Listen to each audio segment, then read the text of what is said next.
pendidikan di Indonesia masih menyimpan segudang permasalahan yang belum terselesaikan oleh pemerintah.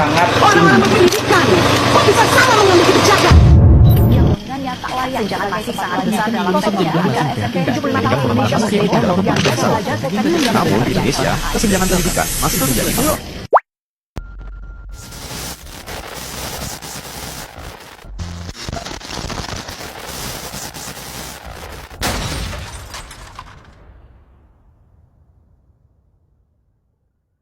Halo semuanya, kembali lagi sama saya di sini. Di sini saya ingin membuka acara podcast kali ini. Kali ini kita mau podcast tentang apa ya? Kayaknya kita mau bahas tentang pendidikan dulu deh. Kali ini kita mau bahas topik yang paling dekat sama kehidupan kita sehari-hari. Biasanya kan hari-hari kita pasti megang HP ya. Nah, pasti sekarang udah belajar, udah terbiasa yang namanya belajar pakai HP, lihat AI dan sebagainya. Dan di sini aku mau mengundang narasumber. Yang pertama aku mau mengundang yang namanya Kak Nadia, silakan.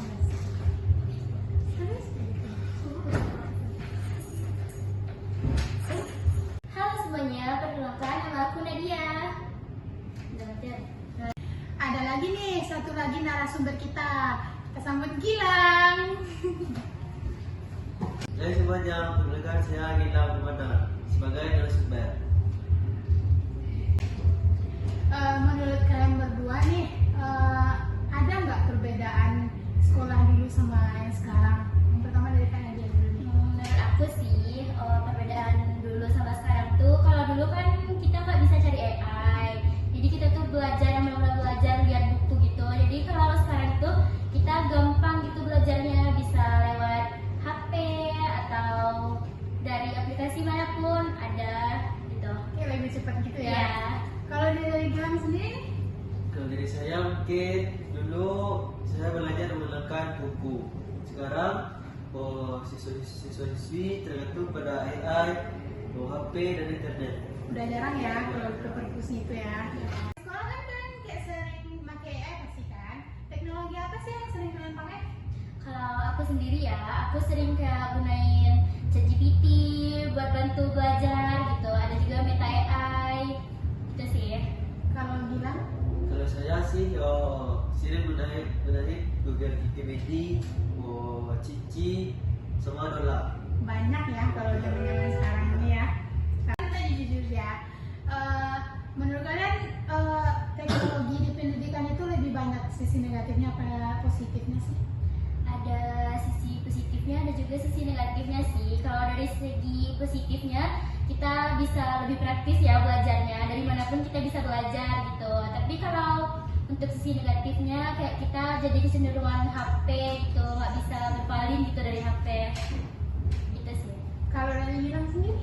Kalau dari saya efek positifnya itu mudah mencari materi, nggak perlu lihat buku lagi. Kalau manfaat negatifnya kurangnya membaca literasi, nah itu sih. Ya sih, emang kalau negatifnya emang banyak juga sih, kayak TK aja ada yang lihat AI ya. Iya. Jadi kan kayak banyak sisi negatifnya ya. Menurut kalian apa sih peran kalian sebagai siswa dan mungkin guru untuk biar siswanya ini nggak terlalu bergantung pada AI pas belajar? Dari kalian sendiri.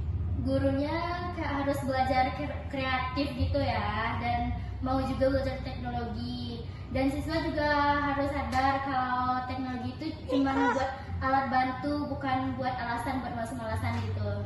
Kalau dari Gilang sendiri? Kalau dari saya intinya selagi apapun teknologi, otak kita harus nomor satu.